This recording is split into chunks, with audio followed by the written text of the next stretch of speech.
Shalom Bapak Ibu Saudara yang dikasihi oleh Tuhan. Kita berjumpa kembali di virtual service Gereja Yesus Gembala.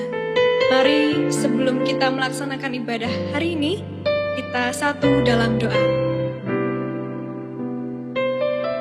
Terima kasih Tuhan atas kebaikan-Mu dan kemurahan-Mu dalam hidup kami.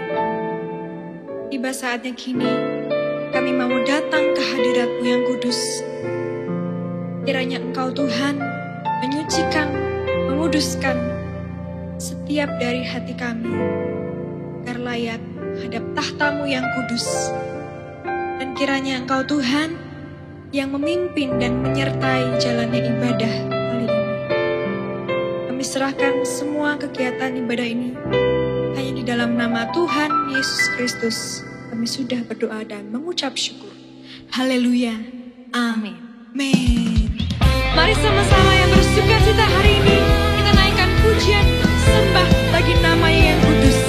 Dia Raja segala raja. Sorak hosana, terpujilah nama-Nya. Sorak hosana bagi nama-Nya yang mulia. Amin. Mari sama-sama angkat tanganmu. Naikkan pujian dengan sukacita.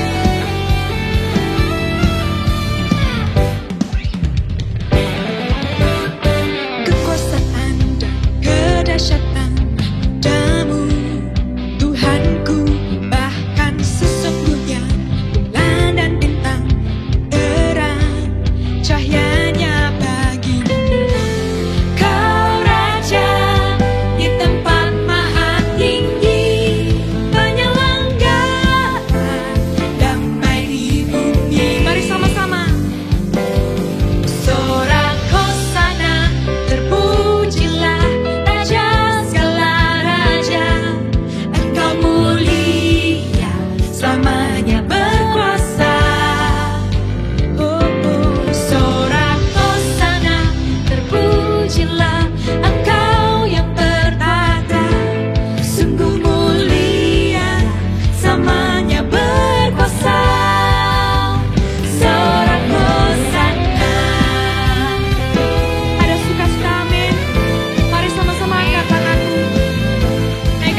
Tuhan, terpuji namamu yang kudus. Haleluya. Mari sama-sama kita mau masuk lebih dalam kehadirat Tuhan, mengingat akan kasih setianya, kasih cintanya pada kita.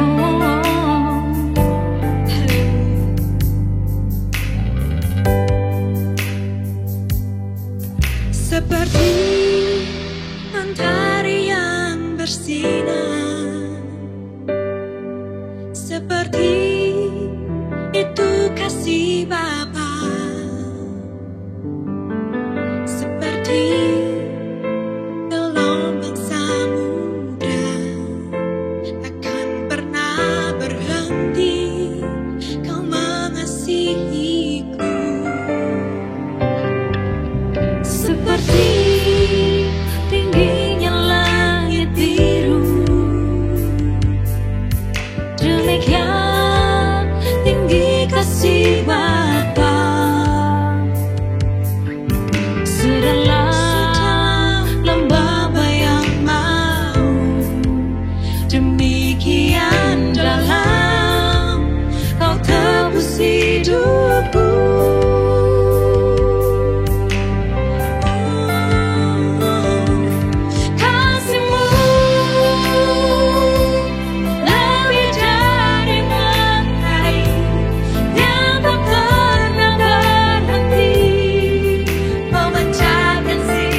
Shalom Bapak Ibu Saudara sekalian, selamat datang di ibadah virtual Gereja Yesus Gembala.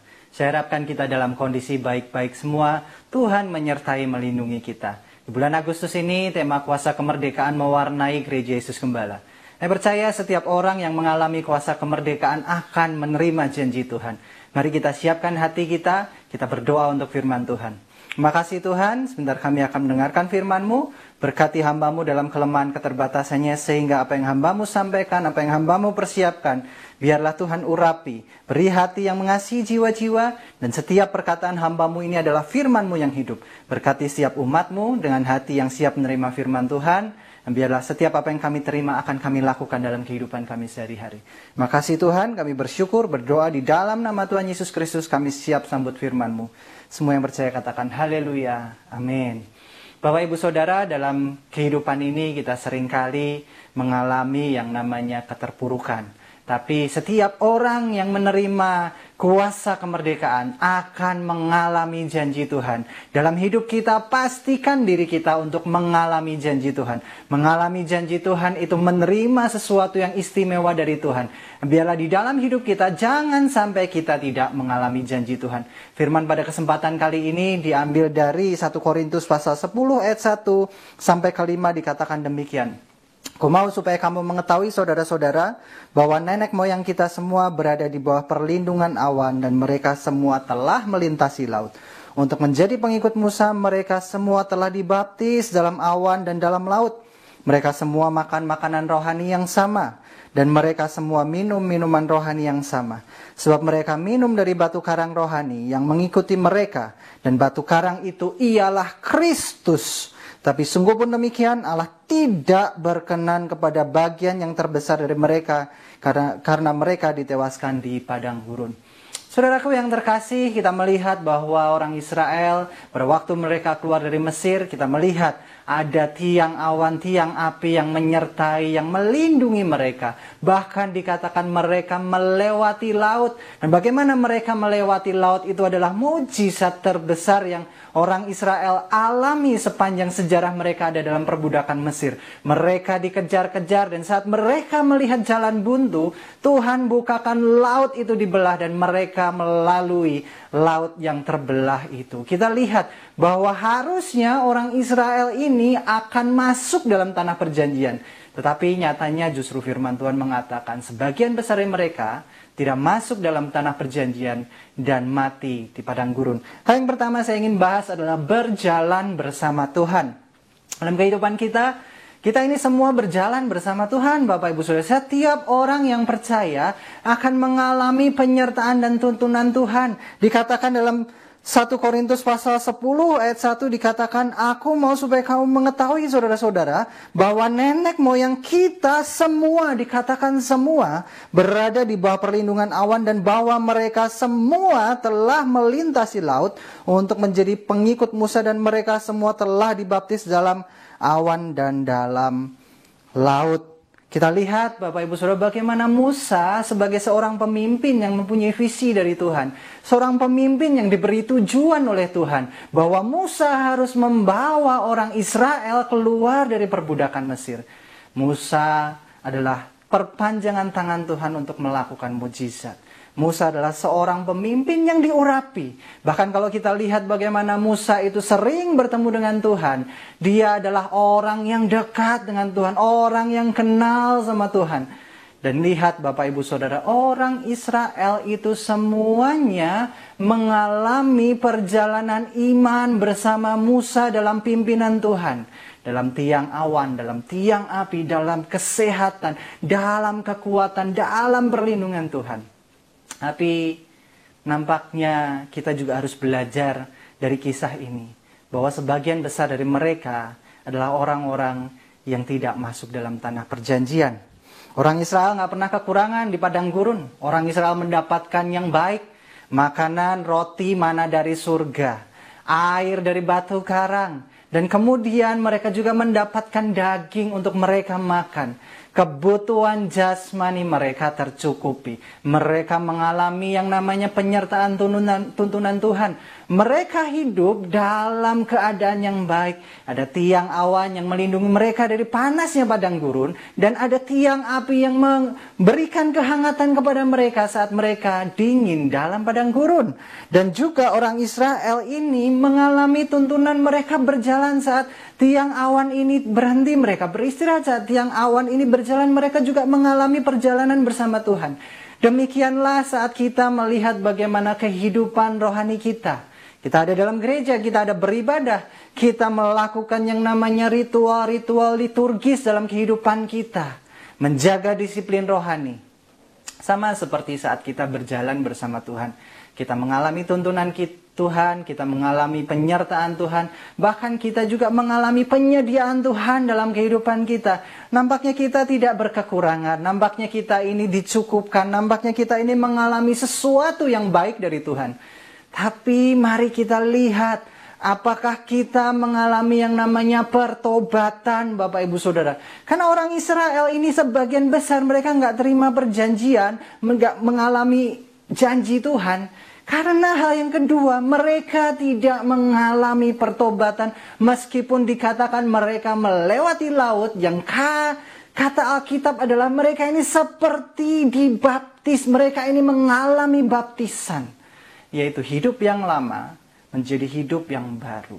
Tapi nampaknya baptisan mereka hanya terjadi sebagai tanda jasmani saja. Tapi tidak ada tanda rohani yang menyertai mereka. Hal yang kedua Bapak Ibu Saudara adalah pertobatan. Pertobatan itu adalah perjalanan berbalik arah. Bukan cuma merubah sifat kita. Pertobatan itu adalah perjalanan hidup kita untuk meninggalkan setiap dosa yang mengikat kita, setiap keinginan yang tidak sesuai dengan keinginan Tuhan, dan meletakkan diri kita dalam iman berserah kepada Tuhan. Pertobatan artinya adalah berbalik dari yang jahat, berbalik dari gelap kepada terang. Dan bagaimanakah kita bertobat itu? Adalah mengalami perjalanan iman yang semakin hari semakin bertambah baik. Kita lihat orang Israel pada waktu mereka mengalami baptisan di laut, dan mereka ini ternyata hidupnya tidak berubah. Apa yang mereka lakukan adalah mereka sering mengeluh terhadap keadaan. Meskipun mereka mendapatkan kehangatan pada waktu dingin, meskipun mereka mendapatkan teduh pada waktu panas, tetapi mereka selalu ada aja yang dikeluhkan dalam hidup mereka. Dalam kehidupan kita bagaimanakah? Apakah kita ini selalu mengeluhkan keadaan hidup kita? Pak, keadaanku nggak enak. Pak, kayaknya Tuhan nggak menyayangi aku, Pak. Kayaknya Tuhan itu tidak mempedulikan aku. Kayaknya Tuhan sudah lupa sama aku, Pak. Dalam kehidupan kita, Bapak Ibu Saudara, Tuhan tidak pernah melupakan kita. Tuhan tidak pernah meninggalkan kita. Dia tidak pernah jauh dari kita. Dan Dia selalu mengasihi kita. Dia selalu melindungi kita. Dia selalu menuntun kita. Problemnya adalah kadang-kala kita nggak mau merasakan kehadiran Tuhan dalam kesesakan kita. Padang gurun bercerita mengenai hal yang tidak enak, tidak baik, tidak ideal. Tapi di situ justru mereka diceritakan mengalami penyertaan Tuhan yang tidak pernah dialami sebelumnya. Pada waktu di Mesir, mereka ditindas, disiksa. Bahkan Holocaust atau pembantaian pertama orang Israel itu terjadi di Mesir. Saat anak-anak mereka, anak-anak pria mereka itu harus dibunuh karena orang Israel bertambah kian jumlahnya. Dan mereka punya sesuatu yang baik di dalam kehidupan orang Mesir. Mereka punya kuasa, mereka mulai mengendalikan. Dan orang-orang Israel itu dibunuh oleh orang Mesir. Karena orang Mesir nggak ingin kehidupan orang Israel ini menguasai Mesir. Dan kemudian diberikan perintah anak sulung yang ada itu harus dibunuh, pria. Pembantaian pertama yang terjadi di dunia di dalam kehidupan orang Israel adalah di Mesir. Tapi mereka nggak pernah bersyukur saat mereka ini dilepaskan dari pembantaian, dari siksaan. Justru mereka bilang bahwa kehidupan di Mesir itu jauh lebih baik daripada di padang gurun. Memang mereka mendapatkan sesuatu yang dilihat tidak dipandang mata itu sepertinya pasir semua. Mereka nggak punya tujuan yang jelas. Mereka nggak punya apa yang harus dilakukan seperti pada waktu mereka hidup di Mesir. Tapi Bapak Ibu Saudara, dalam kehidupan kita, Tuhan tidak perlu menjelaskan secara detail apa yang harus kita alami dan apa yang harus kita lalui. Kalau kita dijelaskan secara detail apa yang akan kita alami, apa yang akan kita lalui, apa yang akan kita dapatkan, kita tidak akan bisa menerimanya karena hal itu terlalu mustahil. Karena janji Tuhan itu jauh dari apa yang kita pikirkan dan terlalu lebih baik daripada apa yang kita pikirkan. Maka itu jalanilah kehidupan kita dengan iman, percaya kepada Dia. Supaya setiap pengorbanan kita, setiap apa yang kita lakukan, setiap susah kita, itu Tuhan selalu kuatkan kita untuk setia. Dan orang Israel itu dalam hidupnya dia selalu aja tidak pernah melihat bahwa Tuhan itu berkuasa. Bahkan dia selalu melihat bahwa dewa Mesir itu jauh lebih berkuasa daripada Tuhan yang melepaskan mereka dari Mesir. Kita lihat saat Musa itu menghadap Tuhan dan diberikan satu perintah. Justru orang Israel di padang gurun ini melakukan satu ritual penyembahan kepada dewa yang lama. Mereka menginginkan sesembahan yang harus tampak. Dan muncullah lembu emas yang menyakitkan hati Tuhan. Dalam kehidupan kita, kita mungkin ada di gereja, kita mungkin hidup dalam perjalanan iman. Tetapi dalam kehidupan kita berapa banyak kita sering meragukan kuasa Tuhan bisa terjadi dalam kehidupan kita sehingga kita nggak mengalami yang namanya janji Tuhan. Kita pikir, masa sih Tuhan bisa? Masa sih Tuhan sanggup? Masa sih Tuhan ini mampu melakukan apa yang aku inginkan? Dalam kehidupan kita belajar percaya, belajar berubah, belajar untuk melangkah bersama Tuhan. Bapak Ibu Saudara, kalau kita lihat orang Israel meskipun mereka mendapatkan mujizat, mereka mendapatkan tuntunan Tuhan, mereka mendapatkan penyertaan mujizat Tuhan dalam hal yang spektakuler, nampaknya kehidupan mereka tidak dalam pertobatan. Maka dari itu saya mengambil kesimpulan bahwa orang yang dibaptis harusnya mempunyai satu pertobatan yang nampak. Ada beberapa hal yang saya ingin bawakan mengenai ciri-ciri orang yang mengalami pertobatan. Saya ingat sekali pada waktu saya mengalami baptisan air. Saya mengambil keputusan, bukan saya mengambil keputusan, tetapi saya merasa Tuhan memanggil saya untuk lebih sungguh lagi. Karena keputusan saya pun itu didasari atas kasih Tuhan. Dan pada waktu saya dibaptis, saya mengalami, terima kasih Tuhan. Waktu itu saya masih SMP, kelas 3, habis mengalami kecelakaan dan dalam masa pemulihan, Tuhan panggil saya untuk saya dibaptis. Pada waktu itu nggak ada pelajaran kateksasi atau pelajaran iman mendasari. Tapi saya hanya percaya saja, saya ingin hidup benar di mata Tuhan. Karena Tuhan sudah selamatkan saya dari kecelakaan yang lebih mengerikan. Pada waktu itu saya dibaptis, setelah saya dibaptis, dan saya merasakan, betapa indahnya Tuhan kasih kepada saya. Betapa indahnya apa yang Tuhan lakukan buat saya. Hidup rasanya pada waktu itu setelah saya dibaptis, cuaca masih mendung dan kemudian hujan. Saya merasa hari itu kayaknya bahagia banget, cerah banget. Meskipun pada waktu itu hujan terjadi. Bapak Ibu Saudara, ini yang harusnya kita miliki. Dalam baptisan kita, dalam penyerahan diri, dalam tanda kita mau komit sama Tuhan, harus ada perubahan. Yang pertama adalah perubahan dari sikap hati kita yang harus ada sukacita dalam kita. Dan kalau kita bisa mengalami sukacita saat kita mendapatkan apa yang kita inginkan, apa yang kita mau dan apa yang kita harapkan. Tapi saat semua itu gagal, kita kehilangan sukacita itu. Padahal ke Tuhan, enggak selalu semua apa yang kita harapkan, apa yang kita mau itu selalu kita dapati. Tuhan punya rencana yang terlalu lebih baik buat kita. Mari mulai pahami, sukacita itu bukan mengenai apa yang kita dapatkan. Sukacita itu mengenai siapa yang tinggal dalam kita. Saat kita tahu bahwa Roh Kudus tinggal dalam kita, saat tahu Yesus tebus kita, saat tahu Allah Bapa mengasihi kita akan merasa sukacita. Dan sukacita itu akan merubah setiap perkataan kita yang keluar. Kalau perkataan kita masih sungut-sungut, kita masih protes sama Tuhan, kita masih punya sesuatu untuk kita katakan ketidakpuasan terhadap apa yang Tuhan beri, berarti sukacita kita sedang goyah. Kalau sukacita kita goyah, berarti kita sedang meragukan Tuhan. Baptisan membawa kita ini untuk lebih percaya sama Tuhan. Saat kita memperkatakan sesuatu yang baik, kita sedang membangun diri kita dalam iman. Saat kita berkata-kata tentang hal yang indah dalam kondisi yang tidak ideal, kita sedang membangun kehidupan kita untuk melangkah lebih baik. Ubah kata-kata kita dari sebuah ratapan menjadi kata-kata pujian. Karena Tuhan menaruh pujian yang baru selalu dalam mulut kita. Kita bisa mengatakan, Tuhan terima kasih untuk sinar matahari pagi ini. Tuhan terima kasih untuk apa yang boleh aku alami. Tuhan terima kasih untuk segala hal yang aku jalani sekarang. Meskipun yang kita jalani tidak sama seperti yang kita harapkan. Tapi ucaplah syukur senantiasa.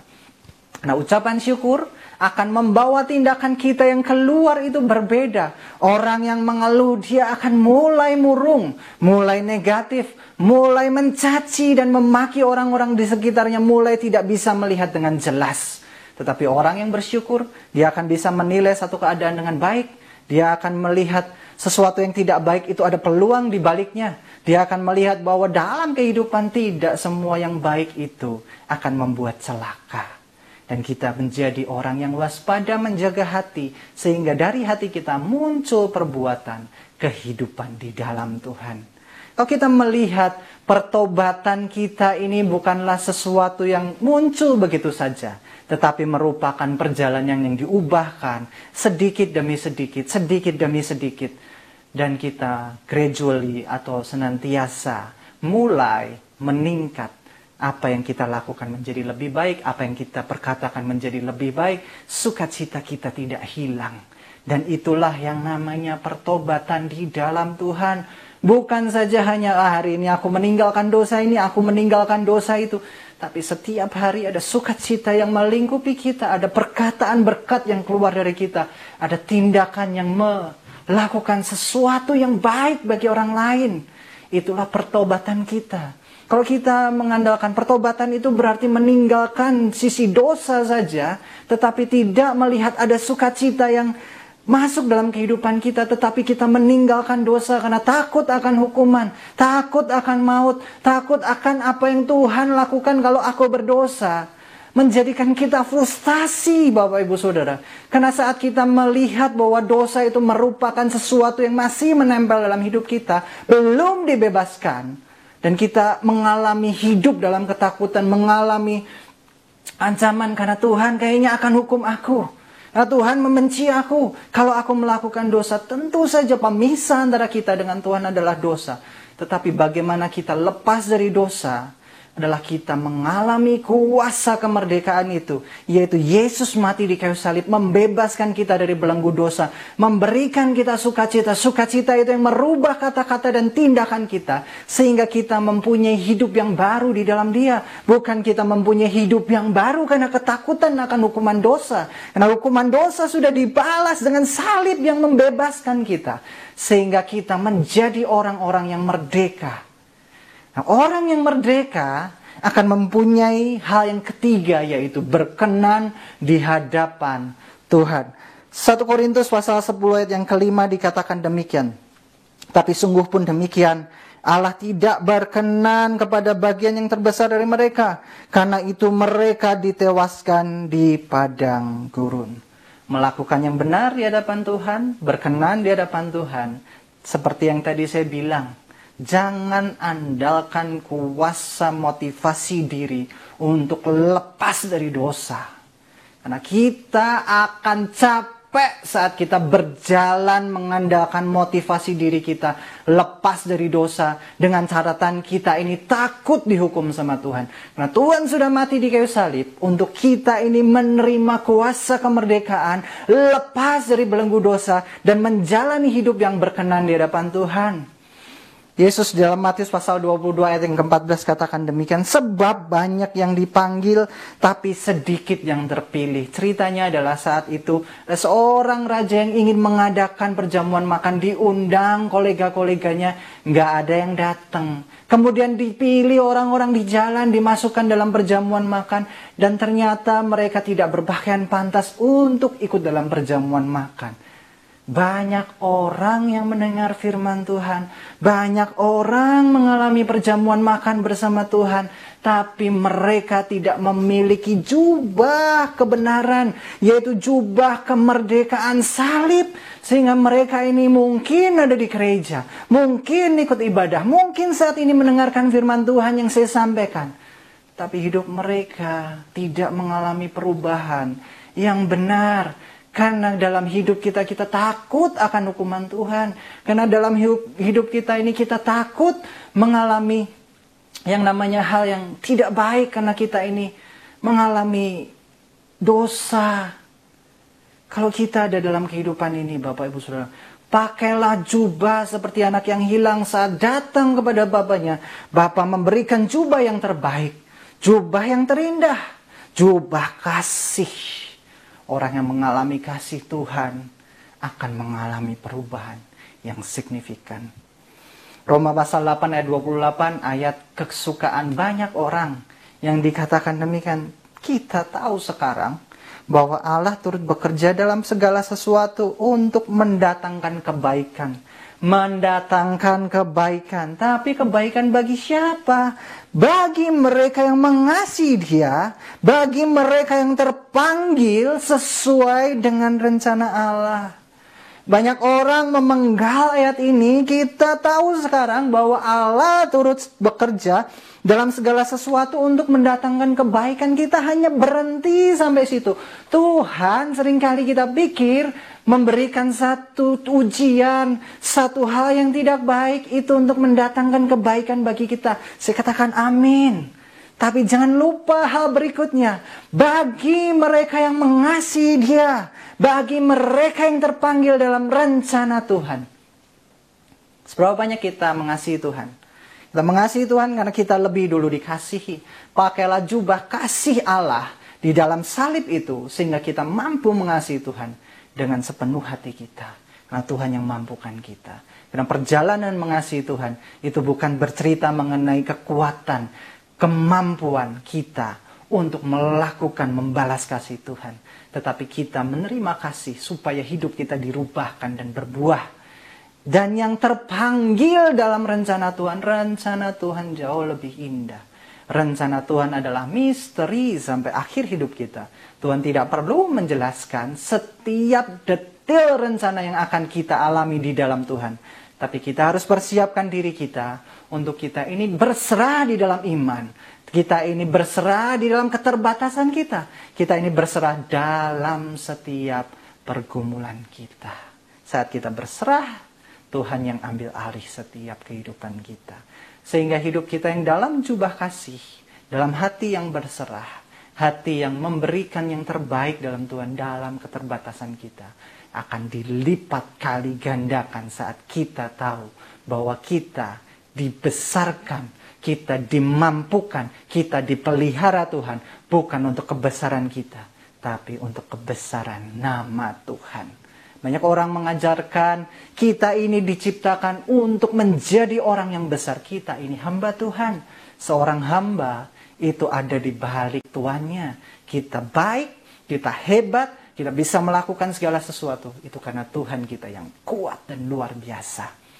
Sebagai kesimpulan Bapak Ibu Saudara, belajarlah menjalani hidup kita dalam kuasa kasih kebangkitan. Sehingga kita menerima janji-janji Tuhan. Kita diberkati, kita berkenan di hadapannya. Dan biarlah dalam kehidupan ini, makin hari, buah roh dalam kehidupan kita. Buah pertobatan, buah yang indah, yang kita ada bersama Tuhan. Itu selalu muncul. Mari kita berdoa untuk firman Tuhan, kita akhiri ibadah pada kesempatan kali ini. Tuhan, terima kasih untuk kesempatan kali ini. Kami percaya bahwa setiap apa yang kami dengar pada kesempatan kali ini tidak akan sia-sia. Tetapi apa yang kami dengar akan merubahkan hati kami. Akan membuat kami ini makin fokus sama Tuhan. Sehingga hidup kami ini akan bertumbuh, berbuah berkali-kali lipat. Tinggallah di dalamku Tuhan, dan aku di dalammu. Sehingga aku akan dikuatkan, aku akan dimampukan, aku akan diberi satu sukacita ilahi. Biarlah hambamu yang terbatas ini menyampaikan firman-Mu dengan segala kekurangannya. Tetapi Roh Kudus yang kuat, Roh Kudus yang indah, Roh Kudus yang tidak terbatas, mengurapi setiap perkataan hamba-Mu menjadi perkataan yang memberkati, menginspirasi, dan yang menguatkan setiap kami. Terima kasih Tuhan, sebentar kami akan berpisah, biarlah kami boleh terima berkat-Mu. Saudara-saudara yang Tuhan Yesus kasihi, mari kita angkat tangan di hadapan Tuhan. Murid Yesus Gembala, terimalah berkat jasmani, jiwani, dan rohani dalam keluargamu, pekerjaanmu, studimu, pelayananmu, dan komunitasmu. Diberkatilah engkau dengan kehidupan kekal. Diberkatilah engkau dengan hikmat ilahi, diberkatilah engkau dengan kekuatan dan pengharapan kekal. Diberkatilah engkau dengan kekayaan dan kemuliaan Tuhan. Diberkatilah engkau selalu dalam damai sejahtera dan sukacita. Diberkatilah engkau dalam terang kasih dan iman sejati. Dialah Tuhan yang tidak berubah sekarang dan selamanya, yang menghadapkan wajahnya padamu dan menyertai engkau selamanya untuk memberitakan kabar baik sampai ke ujung dunia. Saudara-saudara yang Tuhan Yesus kasih, terimalah berkat anugerah pemeliharaan kekal dari Allah Bapa, berkat rahmat pemulihan dari Tuhan Yesus Kristus, berkat pertolongan dan penghiburan kekal dari Allah Roh Kudus dalam kehidupanmu dari sekarang sampai selamanya, sampai Maranatha Tuhan Yesus datang kedua kali di dalam kemuliaan. Semua yang percaya katakan haleluya, amin.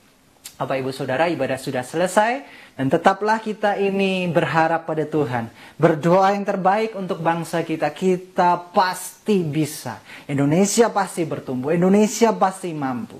Dan kita doakan setiap kota-kota di mana kita berada, biarlah pandemi ini boleh menjadi satu pelajaran bagi kita untuk kita tetap memberitakan kabar baik kepada orang-orang sekitar kita. Kita tetap berbuah, kita tetap melakukan yang indah di hadapan Tuhan. Sampai bertemu di ibadah selanjutnya, Tuhan Yesus memberkati.